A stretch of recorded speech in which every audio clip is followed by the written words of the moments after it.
Hombres de hoy y de ayer. Europeos del extremo norte y un europeo del sur. Una gran disparidad de costumbres, de idioma y de cultura. Es la característica de ese mosaico de poblaciones de distinto origen que conviven en el continente Europa y de cuya historia milenaria estamos tratando en esta serie de documentales. Pero lo que puede caracterizar, distinguir a un hombre europeo de otro, puede ser también la dramática diferencia entre los que pertenecen a un grupo de mayoría y los que son de una minoría. Minorías étnicas, culturales, históricas. A lo largo de la historia, de hecho, se han perpetuado y acentuado, no casualmente, las diferencias y conflictos de remotas tendencias entre grupos solidarios, las llamadas mayorías precisamente, y grupos, en cambio, dispersos o por lo menos no organizados de forma adecuada, los distintos, las minorías. Vous nous avez volé notre histoire. Nos habéis robado nuestra historia, les dice a los franceses el historiador occitano Robert Laffont, y les habla de una historia jamás escrita porque es una historia en potencia. La historia de su Occitania, cuyo nombre no aparece en ningún mapa geográfico y aún existe. Culturas subalternas, sometidas, o sea, tributarias de las culturas que tienen la hegemonía. Y la condición de minoría muy a menudo está relacionada con la marginación social, con la depresión económica. Y es la causa de la discriminación entre zonas ricas y zonas pobres.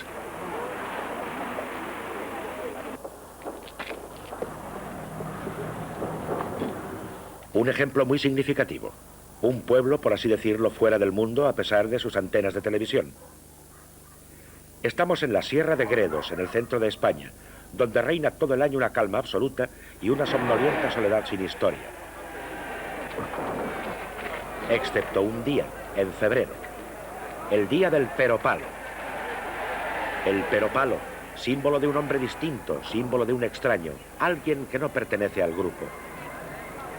El día del Peropalo todos están autorizados a descargar su violencia, su agresividad sobre el extraño. Se dice que el hombre personificado en este fantoche, el Peropalo, fue un bandido o el descendiente de un grupo de moros que se quedó en España tras la caída de los reinos árabes. Porque este señor tenía ese burrillo para tragar provisiones. Nos lo confirma un paisano. Era un extraño, hablaba otro idioma, molestaba a nuestras mujeres.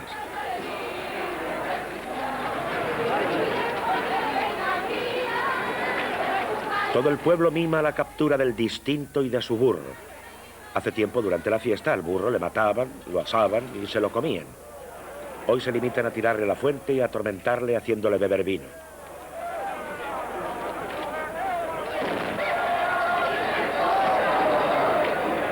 Sin embargo, al Peropalo se le procesará.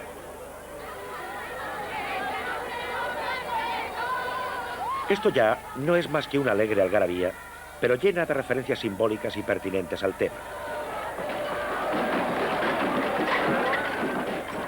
También persiguen a los defensores del Peropalo los otros, una alusión más a la violencia de los más sobre los menos, de los fuertes sobre los débiles.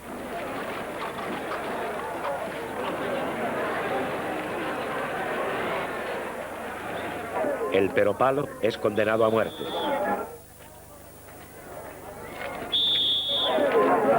Es el rechazo que sufren siempre los grupos minoritarios. El fantoche termina destrozado. Un antiguo conflicto, pero hoy el problema continúa. Se ha trasladado desde la historia a la condición actual del hombre europeo en muchas zonas de nuestro continente. De esto trataremos en esta parte.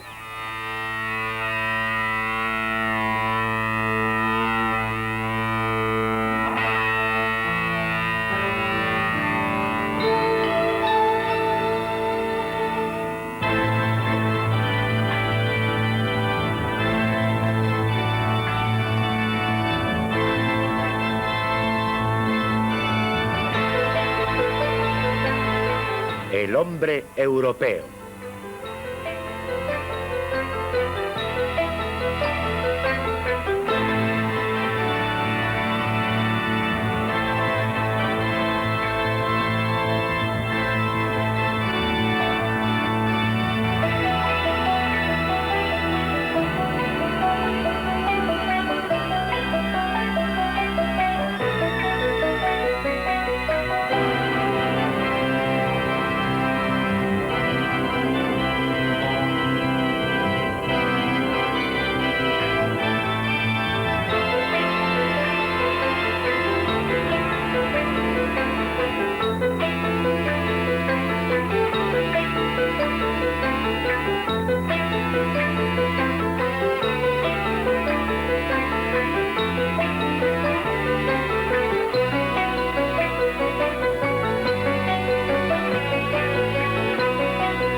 Séptimo episodio.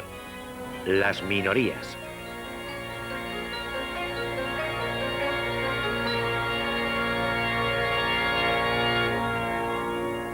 La civilisation et la culture, ce sont les splendeurs de l'Europe. Ces vêtements de luxe. La civilización y la cultura son las diademas de Europa, sus trajes de lujo. Y a la vez que no paramos de criticar y censurar sus acciones, seguimos sorprendiéndonos cuando ella piensa, cuando canta, cuando escribe.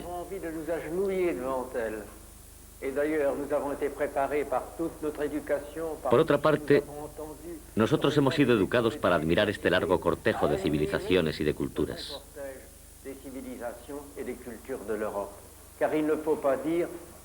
Se asemejan y se diferencian, siendo cada una solo una parte de la sustancia que constituye la profunda realidad de una civilización antigua y compleja, como es la civilización europea.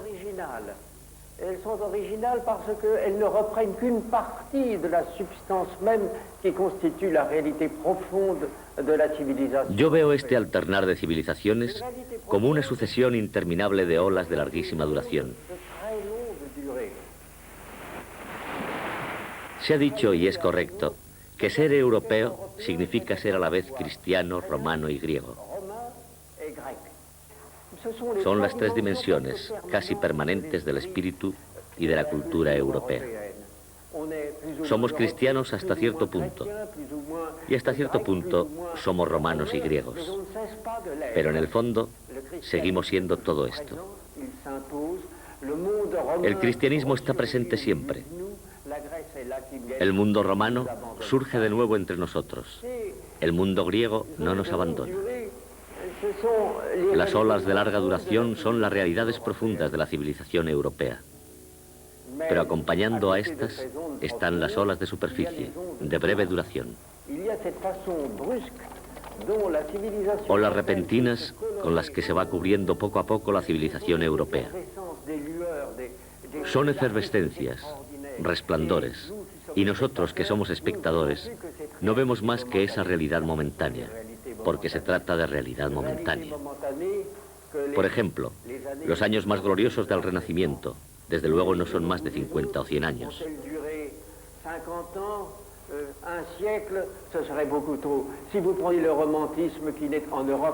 Si nos fijamos en el romanticismo, son 2 generaciones nada más. Pero tomemos un ejemplo todavía más significativo. Italia, que sufrió tanto durante la Segunda Guerra Mundial. Al terminar la guerra, se recuperó y tuvo momentos de gran esplendor. Las maravillas de su cine, el neorrealismo. ¿Y cuánto dura todo esto? Quizás 20 años, un cuarto de siglo. Un quart de siècle, est-ce que cela va durer encore, ce que je souhaite, mais nous n'en sommes pas tout à fait sûrs.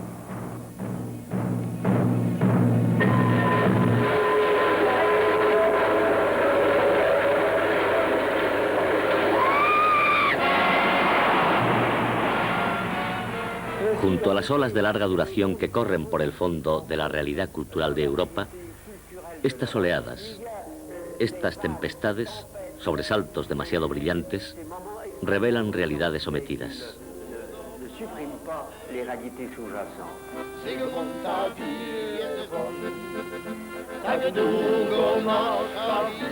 Está claro que la civilización no puede vivir sin apoyos sociales, sin lugares de reunión, sin intrigas y sustentos de todo tipo, sin complicidad. La civilización tiene que estar sustentada por una sociedad. Cualquier forma de civilización tiene que estar aprobada, mantenida por el cuerpo social. Igual que antes se decía que el cielo estaba sujetado por la espalda del Atlante. Hay alguien que sostiene la valiosa carga, que paga su precio.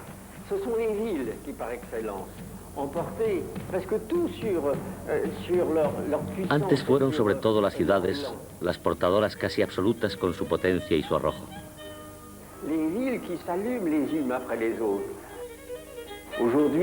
Las ciudades que florecían una tras otra. Hoy son las naciones, mañana quizás el mundo. Pero entendámonos, no existen culturas que sean únicas y homogéneas. Existent d'autres civilisations sous-jacentes, très vivantes, des civilisations qui quelquefois n'ont que des rapports lointains avec la civilisation qui sont... Debajo de las culturas dominantes hay otras no menos ricas en cuanto a ideas y movimientos valiosos, y que a veces tienen una relación completamente lejana con la civilización que tiene la hegemonía, que parece ser la única. Hay un director de orquesta, pero si se escucha con atención, se distinguen sonidos distintos, músicas particulares. Hay culturas de tradición popular que han conseguido sobrevivir milagrosamente durante milenios.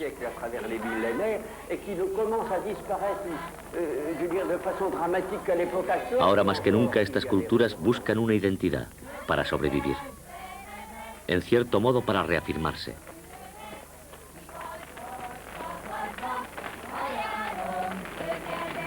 Y todavía, sobre todo, hay en cada civilización oposiciones, oleadas revolucionarias. Una cultura en auge nunca es aceptada por todos. Se lucha contra ella con violencia y con explosiones que marcan profundamente el rostro de la historia.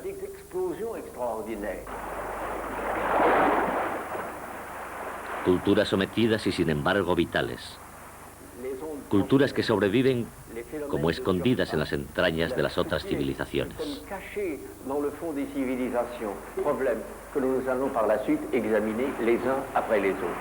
Olas largas, olas cortas, como dice Fernand Braudel.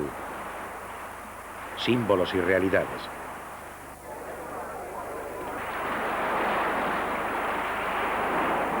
Hegemonía y oposición.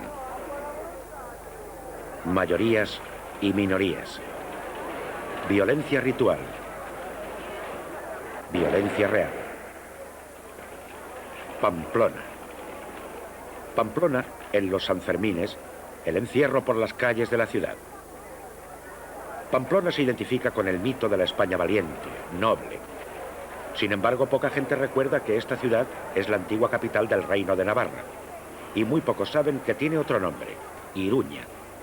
Así la llaman los vascos, la gente de aquí. Los vascos. Es casi obligado al hablar de mayorías y minorías en Europa, empezar por ellos. Su patria, no mayor que Lombardía o Piamonte, está situada en la parte de los Pirineos que se asoma al Atlántico, una tierra actualmente dividida entre Francia y España.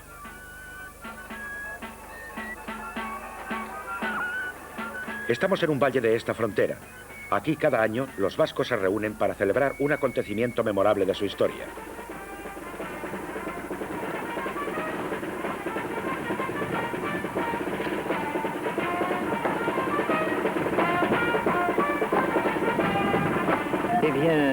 Un estudioso vasco de lengua francesa nos dice: venimos aquí decenas de miles para recordar el 15 de agosto del año 778, cuando en la localidad llamada Roncesvalles, la retaguardia del ejército de Carlomagno fue aniquilada. Desde aquel momento el ejército franco no bajó más allá del Garona. Una ingenua evocación teatral del estilo de una representación sacra medieval recuerda el acontecimiento. Cuando en la batalla perdió la vida el paladín Orlando, y en vano su cuerno llamó a Carlomagno para que le ayudase.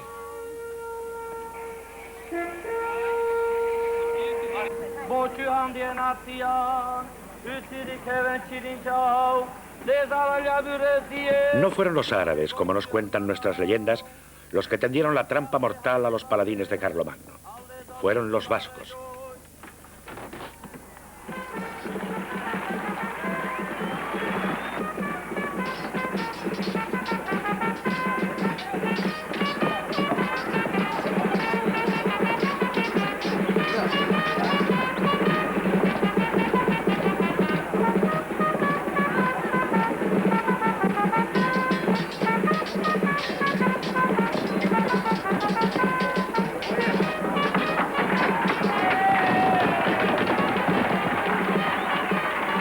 Los vascos han vencido.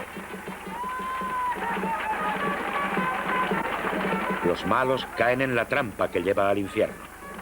Castigo para Carlomagno y sus paladines que en el País Vasco habían asolado Pamplona, tratando como infieles a gente más cristiana que ellos. Esta fiesta es la manifestación de nuestra actual búsqueda de identidad, de una cultura propia. Sí, de hecho es una representación ingenua, pero que repite en nuestro país esquemas antiguos, varios centenares de años. Vasco, que ha luchado siempre por una libertad, pues sigue luchando por la misma libertad que nuestros antepasados.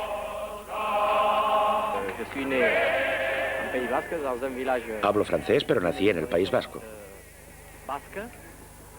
Vivir con estas tradiciones nuestras no significa que estemos sordos y no oigamos lo que sucede a nuestro alrededor.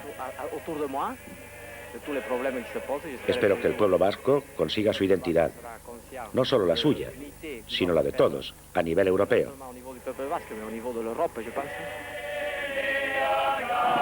No, antes no había ni España ni Francia, antes todo era Euskal Herria, y ahora pues por eso ahora estamos divididos, pero eso pues no es culpa nuestra porque nos dominaron y nos separaron, porque hace 1200 años no había ni España ni Francia, hace 1200, y hoy se conmemora la batalla de Roncesvalles, donde los vascos les dieron una paliza a Carlomagno. Sí, soy vasca. En el colegio, naturalmente, no me enseñaron mi idioma, pero yo lo aprendí en mi casa, con mi madre.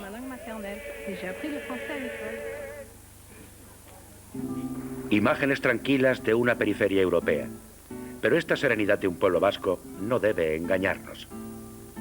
Estas naciones no reconocidas políticamente se comportan como auténticos volcanes que parecen estar extinguidos, o que son inocuos, blandos.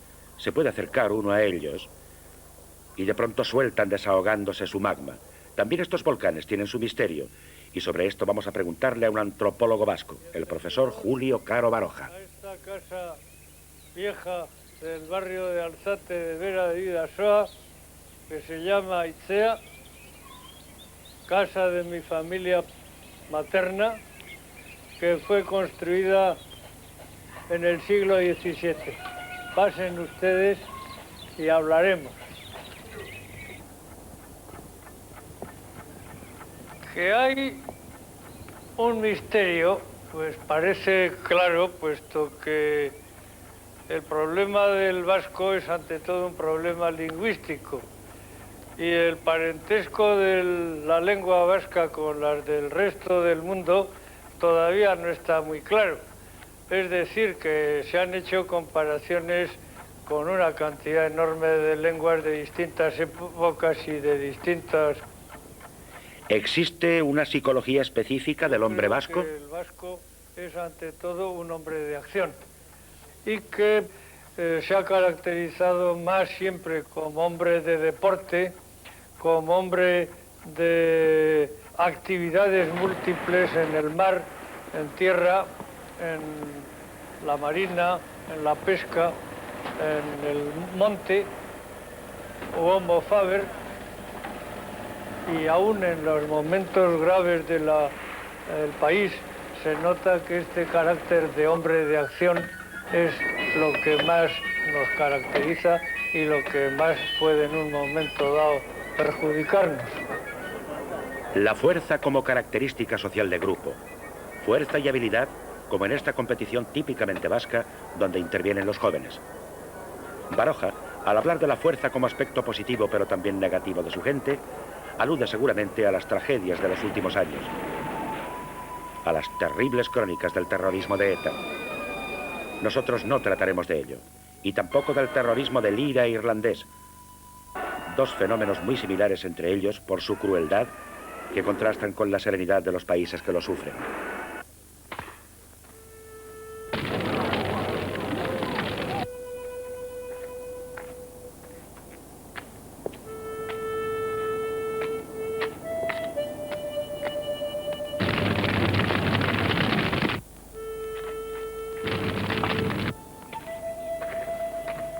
Lo que nos interesa lo encontramos en la vida de los pueblos, en la vida cotidiana, en los días de fiesta, en la oración. Nos interesa saber en todo caso cómo es posible que en la tranquila y verde Irlanda puedan hacer el terrorismo del IRA. cómo la raza, la religión, bajo el signo de la intolerancia, pueden producir odio y muerte.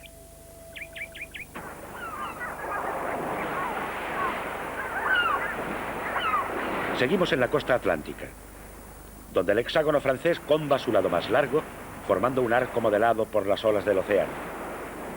Olas grandes, como la historia de los grandes espacios.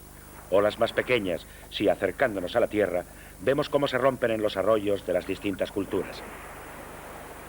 Estamos aquí para filmar y hablar de otra periferia europea, Bretaña. La zona más occidental de esta región mantiene vivo con el nombre el recuerdo de cómo hace tiempo esto era el fin del mundo conocido. Se llama Finisterre, Finis Terre, fin del mundo precisamente.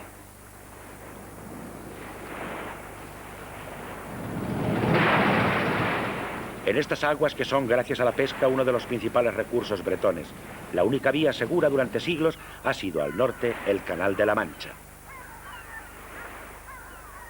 De la emigración entre las dos orillas del canal nació la población bretona, que también forma parte, junto con la irlandesa, la escocesa y la galesa, de la presencia que la civilización celta logró mantener en Europa. El mito celta constituyó en el 800 una de las principales motivaciones del particularismo bretón.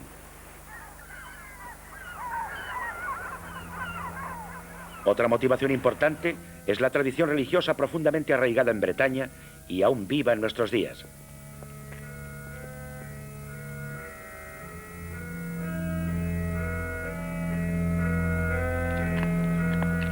A finales del 800, el historiador Le Moine de la Borderie había establecido entre el sentimiento cristiano y el sentimiento bretón una alianza íntima, natural, indisoluble.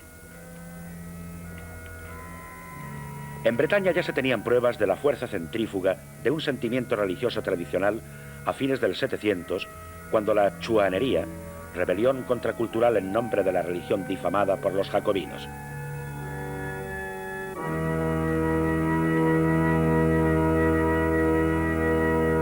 Desde luego, el problema actual bretón no tiene las mismas connotaciones. ¿Qué queda del celtismo originario? Queda en la actualidad la lucha de los bretones por la protección de su lengua y, en general, por la recuperación a varios niveles de su cultura. Por ejemplo, estos jóvenes luchadores tienen un doble compromiso. El deportivo, claro, pero es aún más importante para ellos el buscar una expresión original y arraigada en el pasado.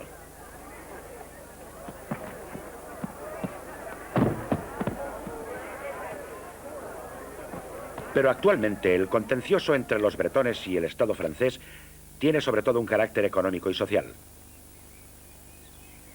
Los enemigos contra los que hay que luchar se llaman subdesarrollo económico, emigración e independencia, también en lo que respecta a las alternativas energéticas. Existe en Bretaña una central hidroeléctrica accionada por las mareas. Los bretones están muy orgullosos de ella. Se oponen a la utilización de fuentes de energía que muchos, y no solo en Bretaña, miran con recelo.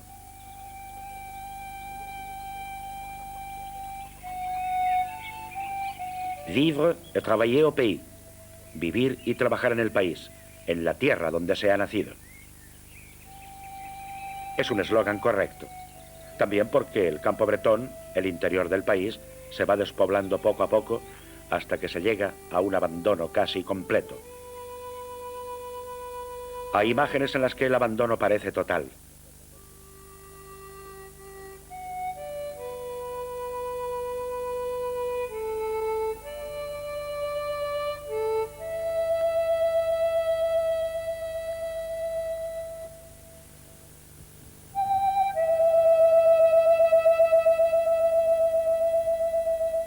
Del abandono de los campos bretones al vértigo de una inesperada riqueza. Los escoceses, otra minoría de Europa occidental, lo han sabido hace poco. Su mar esconde uno de los mayores yacimientos de petróleo del mundo. La noticia fue una nueva ocasión para reclamar la antigua y perdida independencia de Escocia a Inglaterra. Yo creo que el petróleo tendría que quedarse en Escocia.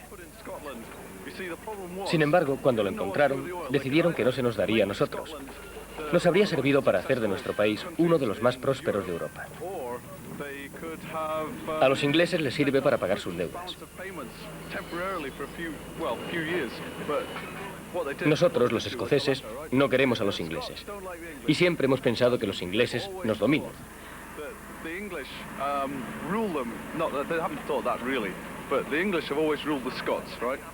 Antes de la batalla de Bannockburn, antes del 600, Escocia era una nación libre, separada de la inglesa.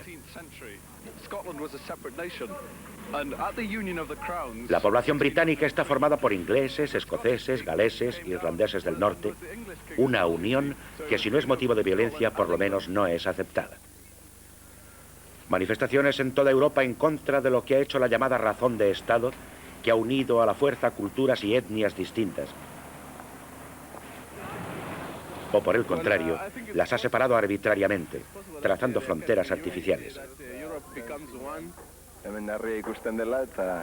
Lenguas, necesidades, tradiciones y aspiraciones se mezclan, se superponen.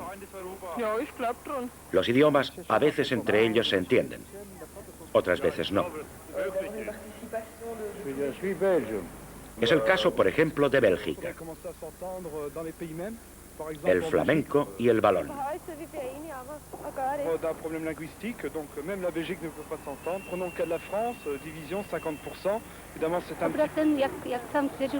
Patrimonio multiforme de las tierras europeas, donde dos o más culturas se entremezclan.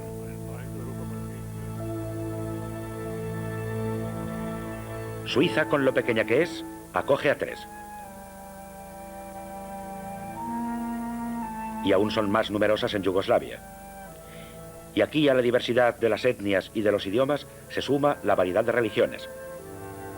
La minoría islámica, la mayoría cristiana y dentro de esta las distintas confesiones. Un país donde se han sedimentado todas las oleadas de la historia. En el corazón de Yugoslavia, en una zona aislada de Bosnia, aparecen de vez en cuando en el paisaje tumbas sin nombre, sin fecha. Son sepulturas de nobles bogomilas. Los bogomilas, un episodio importante de la lucha milenaria de Europa entre mayorías y minorías, entre perseguidores y perseguidos. Tumbas sin nombre. Los bogomilas execrados por las autoridades, que les negaban cualquier legitimidad. Pues los bogomilas no solo eran asesinados si se sabía que pertenecían a la secta, sino que cuando era posible, esparcían sus cenizas para que su sepulcro no se convirtiese en lugar de veneración. ¿Pero quiénes eran los bogomilas? Una secta cristiana medieval herética. Afirmaban que Dios solo había creado el alma humana y no el cuerpo. Había creado el universo con sus 7 cielos, pero no lo demás. El mundo material y por lo tanto también las autoridades terrestres son obra del demonio. De los bogomilas nos habla el profesor Bojan Biolchev de la Universidad de Sofía, que nos ha acompañado a los lugares donde comenzó la herejía. La secta de los bogomilas nació en Bulgaria en el siglo XII. Su creador fue el Pope Bogomil, que basaba su ideología en la herejía de los maniqueos, que explicaban el mundo como la contraposición entre el bien y el mal.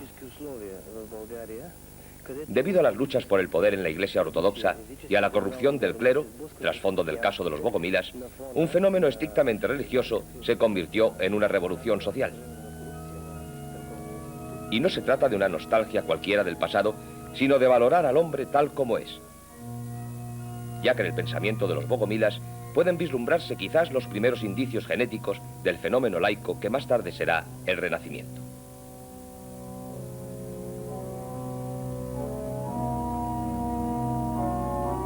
Los bogomilas, una ideología con tal claridad que uno se explica cómo llegó desde las zonas culturales de Bizancio al sur de Francia, Occitania, donde los seguidores de los bogomilas se llamaron albigenses.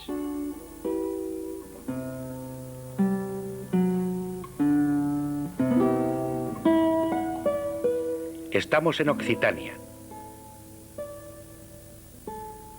Con este nombre en continuo y difícil equilibrio entre historia, abstracción y fábula, se denomina la franja meridional de la Francia actual, aproximadamente un tercio del territorio francés, y algunos valles de Piamonte y a un valle en el territorio español.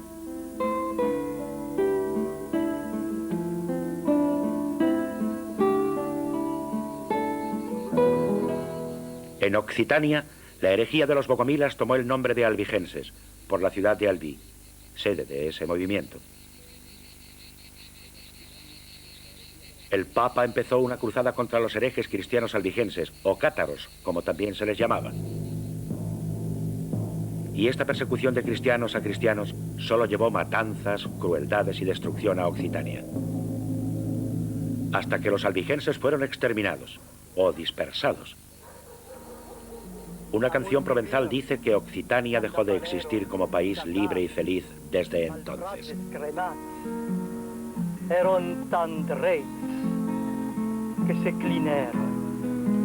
se clinaron los soldados.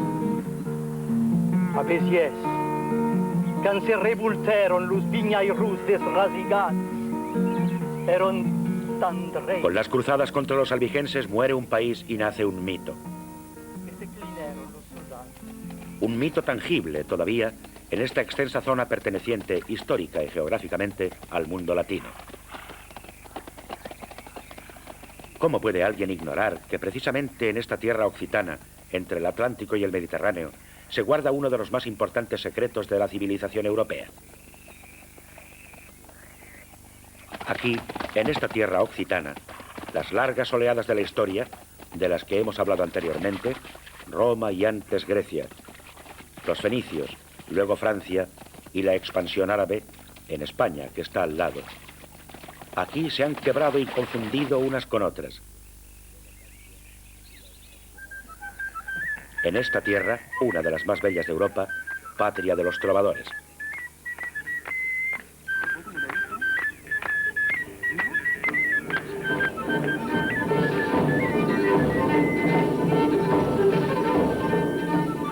Cuando empieza el buen tiempo, para despertar alegría y enfadar a los celosos, nuestra reina nos enseña lo enamorada que está. Que se vayan los celosos. Déjennos bailar a nosotros. Entre nosotros, entre nosotros.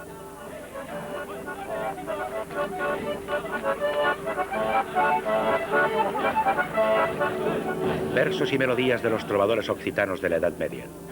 Su poesía, sus leyendas, sus nombres son recordados por los jóvenes que con esa herencia poética reconstruyen palabras y notas, cantos y danzas. Un arte culto y popular a la vez.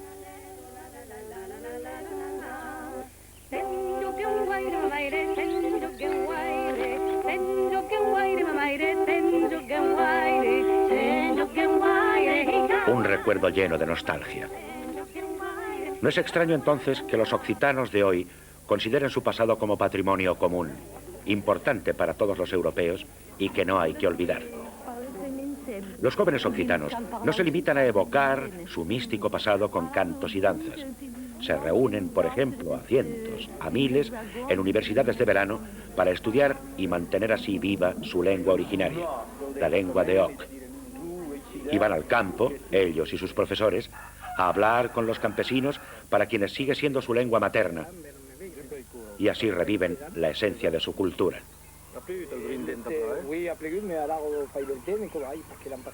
De hecho, la única, quizás insuperable dificultad que tienen los occitanos para obtener el reconocimiento de su originalidad cultural es paradójicamente esto. Tienen una historia demasiado amplia y conocida e importante como para distinguirla claramente del mundo que les rodea.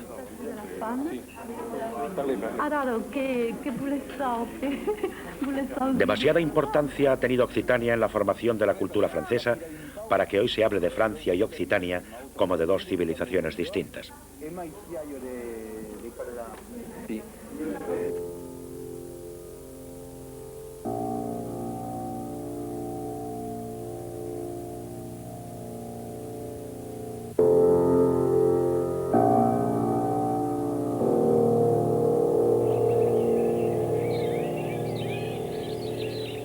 Es mejor hablar, al referirnos a Occitania, de nacionalismo cultural más que político.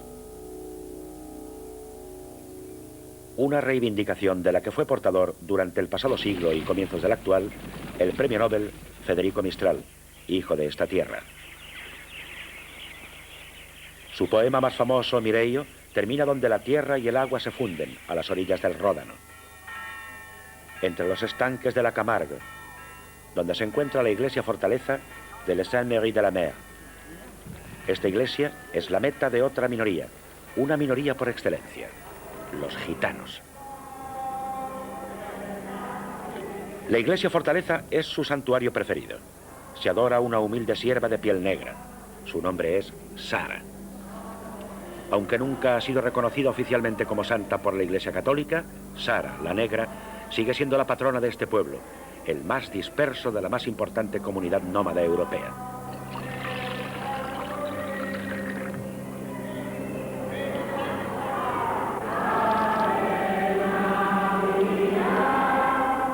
De la relación ya secular entre este pueblo de remoto origen y esta santa de rostro negro, que podría derivar de una diosa madre pagana, se conoce muy poco o nada. Un símbolo mágico religioso de su ser minoría. Y seguramente no es casual que se trate de una santa negra.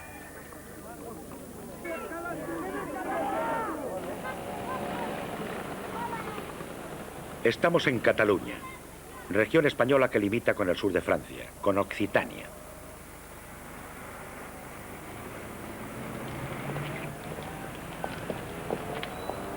Estas pintadas están en español y en lengua catalana.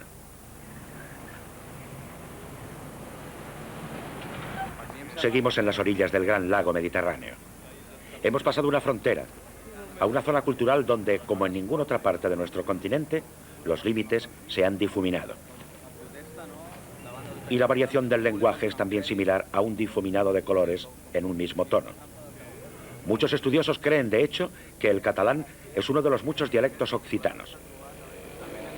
Pero con respecto a Occitania, Cataluña tiene un privilegio: haber sido, y volver a ser actualmente, dentro del amplio cuadro de autonomías de la nueva democracia española, una entidad histórico-política bien definida. Ya que, si a los occitanos les resulta muy difícil elegir una ciudad para que sea, por así decirlo, su capital, los catalanes, en cambio, cuentan con una metrópolis que es el centro y el alma de su nación: Barcelona.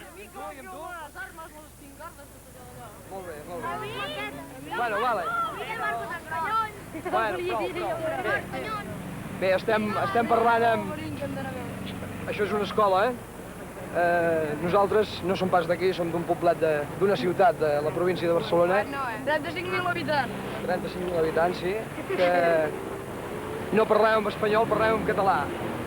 Perquè tota l'ensenyança aquí la fem nosaltres en català. El presente y el futuro de Cataluña parecen estar bien representados por estos muchachos, por sus caras, sonrisas y gestos, y gritos, por su forma de preguntar a quien les acompaña.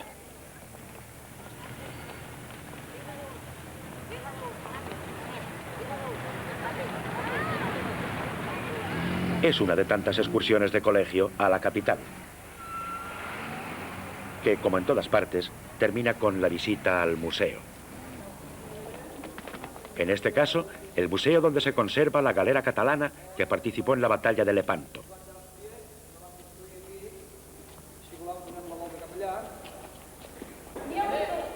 Emblemas de su antiguo poderío naval, pasado y presente, se reconocen.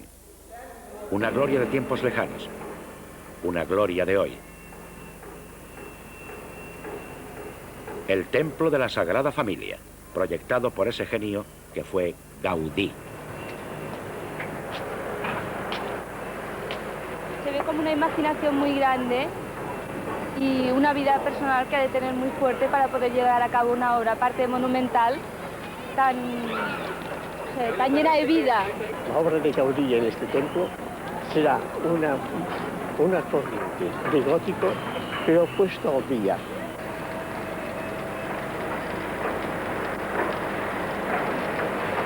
estamos trabajando, continuando la obra. Estamos continuando y terminando esta fachada y luego vamos a continuar con las fachadas laterales.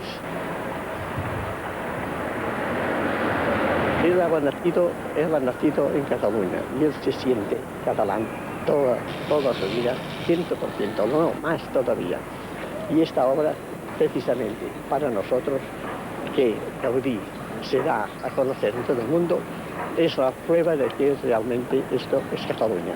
Aquí el sol, aquí la tierra, aquí todo se reúne de una forma, el y el mar se reúnen de una forma que solamente nosotros los que estamos en el Mediterráneo estamos convencidos de lo que es. Todo el arte ha corrido siempre el Mediterráneo y Europa, el Mediterráneo está en el centro de todo esto. La utopía arquitectónica de Gaudí es una de las mayores expresiones de una cultura de minorías, la catalana precisamente, que a pesar de tener que luchar para sobrevivir, se ha ido renovando constantemente. Baste recordar a Miró, Dalí, Mayol y Gaudí precisamente, y el catalán adoptivo Pablo Picasso. No existen compartimentos estancos en Europa. Las civilizaciones respiran y su respiración llega a otras tierras. La cultura catalana llegó hasta Cerdeña y dejó restos, influencias en el lenguaje, en Alguero y en algunas tradiciones, como esta sartilla en el carnaval de Tristano. Y sin embargo, pocas tierras han sido tan reacias a las influencias externas como Cerdeña. Una isla no es solo un concepto geográfico, tierra completamente rodeada por mar. Puede constituir una realidad más insondable aún que el mar. Isla, en Cerdeña, significa sobre todo soledad. Para la gente de Cerdeña, en el mejor de los casos, el mar es un extraño, en el peor, un enemigo. El sardo ha preferido siempre mirar hacia el interior de su isla. Cuando ha mirado hacia afuera, ha sido para emigrar. Relación negativa con el mundo exterior que explica en parte uno de los aspectos más sugestivos de la cultura sarda: la continuidad casi estática entre pasado y presente. Visitando las montañas del interior de la isla, donde están los domus de llanas, o sea, los habitáculos en la roca de los primeros grupos organizados de la isla, te sientes aquí, escribió Giuseppe de Sí, en un espacio de tiempo que puede ser de milenios o quizás es solo el sueño de una noche. Es una perspectiva probablemente engañosa, pero fascinante, la de una tierra que se ha quedado al margen del cambio, compañera y prisionera de la eternidad. Símbolo vivo de esta continuidad es el pastor sardo.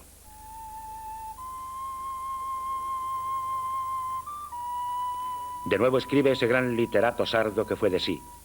Ellos están ahí, quietos delante de nosotros, rocas entre las rocas. Delante de ellos te sientes como un extraño, como delante de las antiguas estatuas de los bárbaros.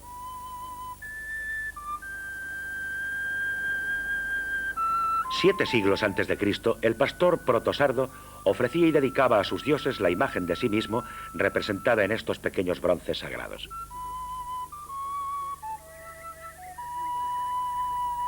Las tumbas de los gigantes, en Gallura, del 1500 a.C.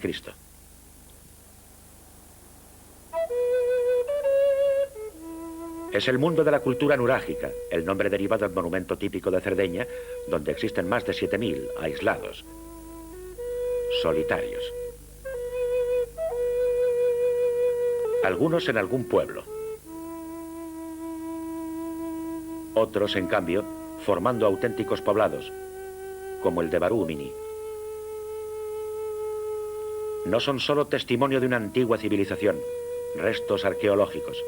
Son entidades, presencias, tan arraigadas en el paisaje y en la historia de la isla, que sin ellas sería inimaginable la existencia de Cerdeña. Su cultura, su lengua.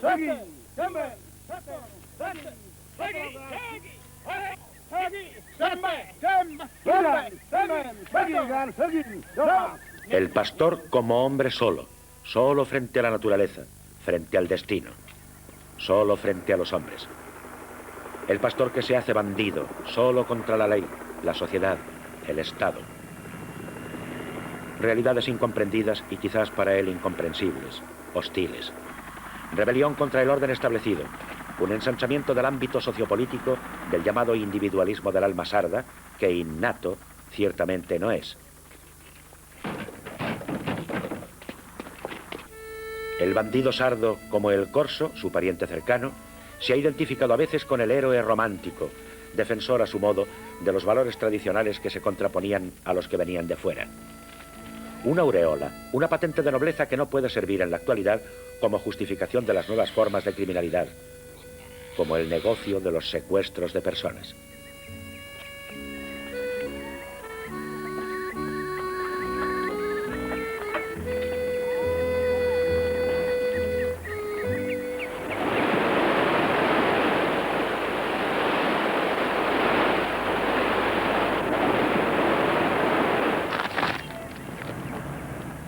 Identidad sarda.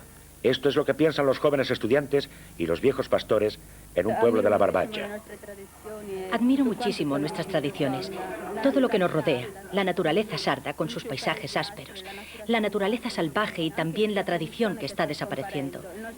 Nuestro pensamiento o sentimientos siguen siendo los de un sardo de antes. Para mí ser sardo significa, yo diría que casi todo. Nuestros viejos ven la Cerdeña de antes. Nosotros vemos que en las fábricas, en las escuelas, cada vez queda menos de la Cerdeña de antes. Así que yo creo que nuestra forma de ser sardos tiene que ser intentando recuperar una forma de vida, un modo de hablar, una identidad cultural que ningún otro tipo de cultura pueda corromper.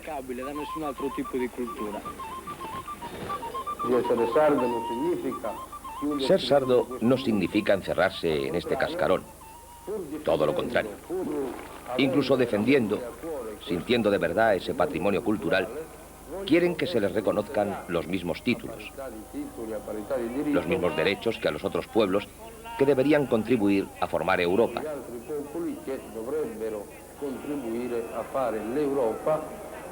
Y poder así ser considerados por el resto de los italianos y por las demás naciones europeas como un grupo étnico que tiene que expresarse porque su patrimonio cultural no hay que olvidarlo y mucho menos destruirlo. Perché il suo patrimonio culturale certamente non è né da dimenticare, tanto meno da distruggere. Con el mismo derecho que las demás civilizaciones.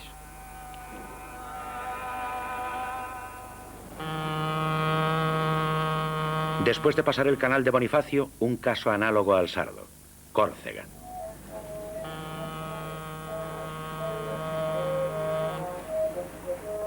Aquí también, como en Cerdeña, existen las huellas de una antigua civilización. Guerreros esculpidos en megalitos de Filitosa.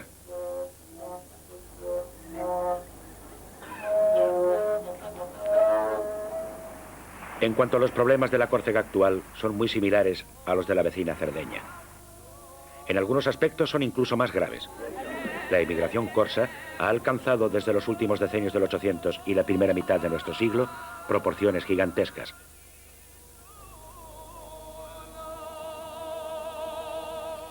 La reacción a la despoblación y la voluntad de recuperar la auténtica y tradicional cultura isleña han sido y siguen siendo los temas de la reivindicación corsa.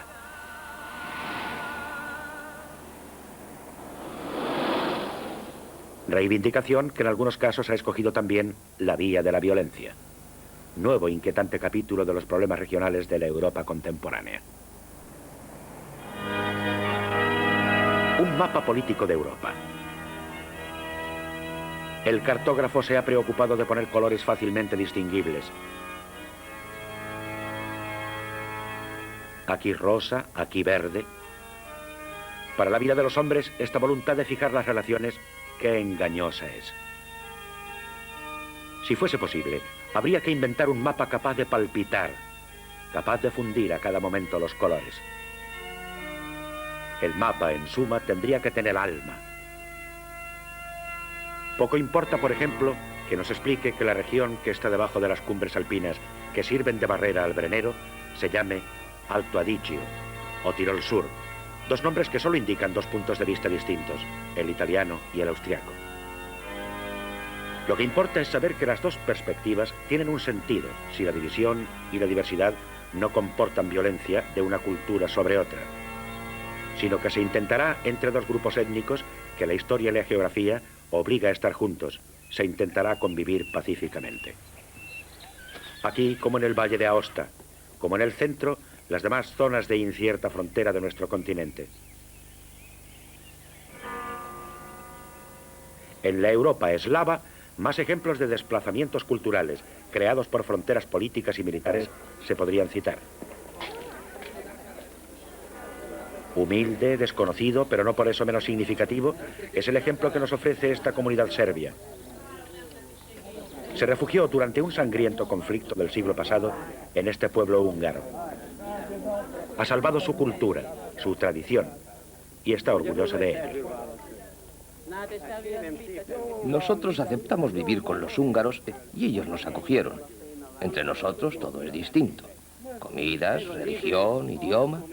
Solo tenemos una cosa en común, la tolerancia. Y ha sido suficiente para que pudiéramos sobrevivir. Otra línea de frontera difícil entre dos mundos distintos corre un tramo por esta arteria vital que es el Rin.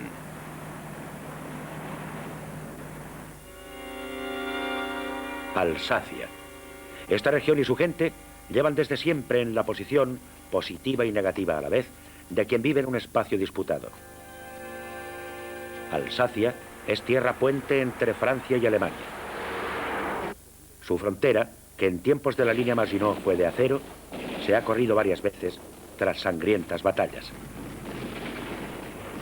Ante tales divisiones, hay que decir que la frontera militar y política y las guerras entre dos pueblos vecinos han hecho de Alsacia una tierra particular donde dos culturas se han ido estratificando con los sucesivos conflictos bélicos, que han visto cómo se movía su frontera entre dos grandes potencias, Alemania y Francia precisamente, 4 veces en menos de 100 años. Así que decir que Alsacia es tierra de frontera no es decirlo todo. Una condición, una condena que aquí ha pesado de distinta forma, quizá más que en otro sitio. Alsacia, tierra francesa o tierra alemana.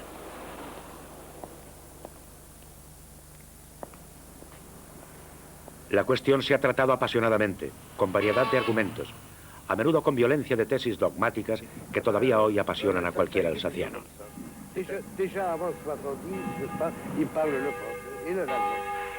Los principios étnicos, y sobre todo del idioma, parecen afirmar que Alsacia es alemana.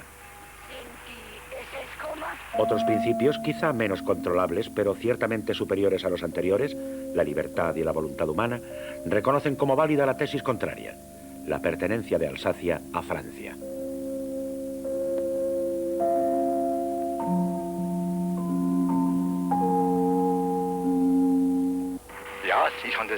Claro, el valor de la nacionalidad nunca está, me parece, fuera de la voluntad de los hombres.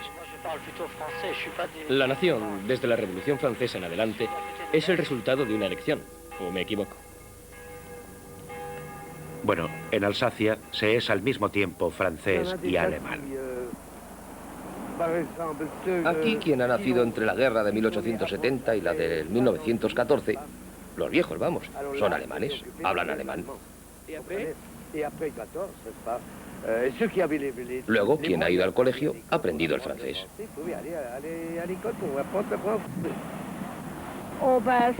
Aquí, en cada guerra, nos volvemos alemanes.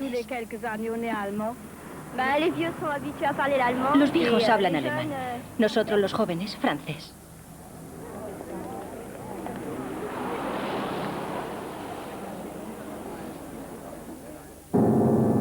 Todavía estamos en Alsacia, en Auvernais, cerca de Estrasburgo. El gueto hebreo.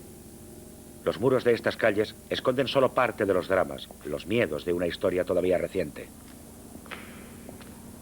Minorías y mayorías. Los hebreos y los europeos. Los hebreos y el odio racial.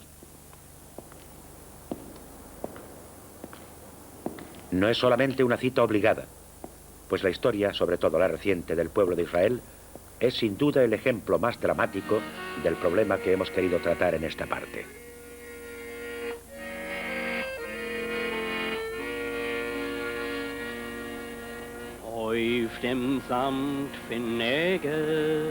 Los campos de concentración nazis.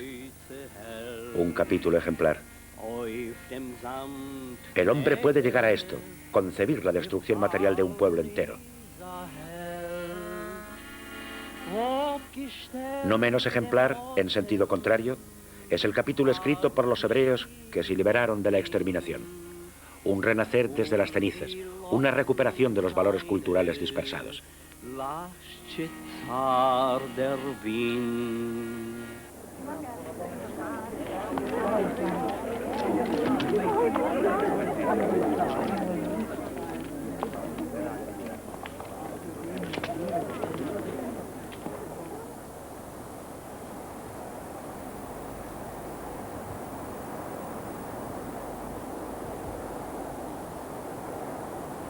Y mientras, en Praga, el antiguo reloj de la sinagoga, con sus cifras en hebreo y en sentido antihorario. «Le Seigneur Rabour», exclamó aquí Apollinaire. Ese reloj sigue su camino en el tiempo.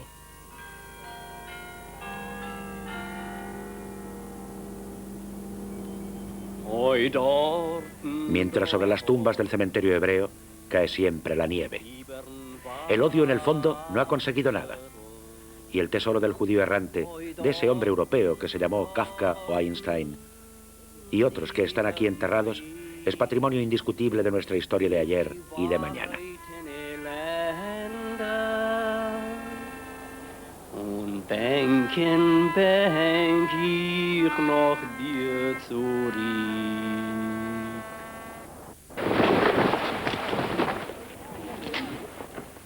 La historia de ayer y de mañana.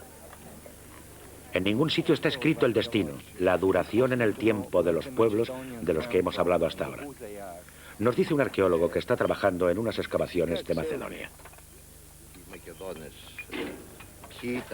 Las naciones, los pueblos, no son inmortales. Viven y mueren. Cuando resurgen o renacen, cuando parece que sucede esto, es porque en el fondo nunca había dejado de existir. Este país, Macedonia, del cual estoy buscando los documentos antiguos, arqueológicos, se encuentra hoy en condiciones nada favorables para la conservación de su identidad cultural tan fuerte en el pasado. Quizás ya se ha perdido esa identidad, porque la Macedonia antigua ya está dividida por 3 fronteras. Se confunde una parte con Bulgaria, otra con Grecia, y en Yugoslavia se reduce a una realidad parcial.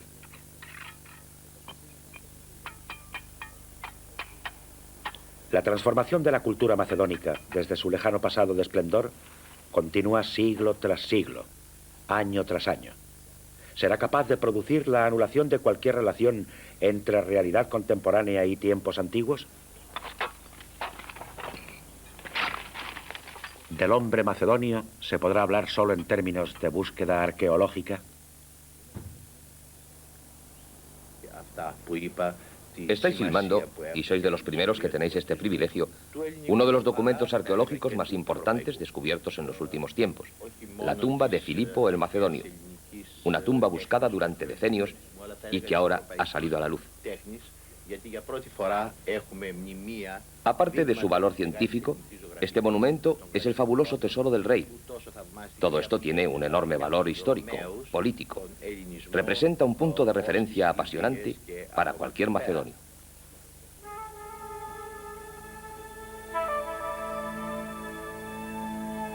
Termina aquí con estas imágenes de un antiguo esplendor nuestro viaje. La Europa paralela, las minorías, de la que hemos hablado hasta aquí, se confunde a veces con la Europa arqueológica. Y no sabemos si hay que considerar esto como una advertencia.